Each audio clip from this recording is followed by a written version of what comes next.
গত লেকচারে কিছু কথা বলছিলাম যে মিডিয়ার মধ্য দিয়ে এমন একটা ট্রেন্ড চালু করা হয়েছে যে আস্তে আস্তে পাপগুলোকে স্বাভাবিক করে ফেলা হচ্ছে।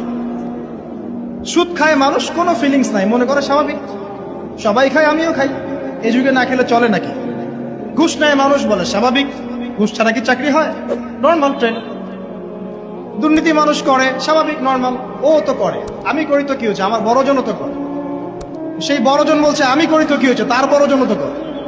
এই করতে করতে টপ টু বটম সব দুর্নীতি করছে, স্বাভাবিক, নর্মাল, আমরা মেনে নিয়েছি, এভাবেই চলছে। যুবকরা স্মোক করে, মাদক সেবন করে, নর্মাল, সব যুবকই তো করে। কলেজ ইউনিভার্সিটিতে আমি করলে কি সমস্যা? জিনা, সবাই তো যাচ্ছে পতিতালয়, তা আমি গেলে কি সমস্যা? সবাই অ্যাফেয়ার করছে হারাম, তা আমার একটা গার্লফ্রেন্ড থাকলে কি সমস্যা?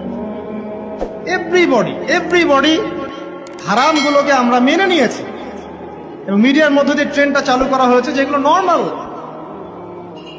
অথচ নবী সাল্লাল্লাহু আলাইহি ওয়াসাল্লাম, এই যে ফয়জুল কালাম বইয়ের মধ্যে হাদিসটা আছে যে যখন তোমার পাপ তোমাকে বাধা দিবে না, তোমার ভিতর থেকে একটা বাধা আসবে না যেটা পাপ, বুঝবা যে ঈমান নাই তোমার মধ্যে।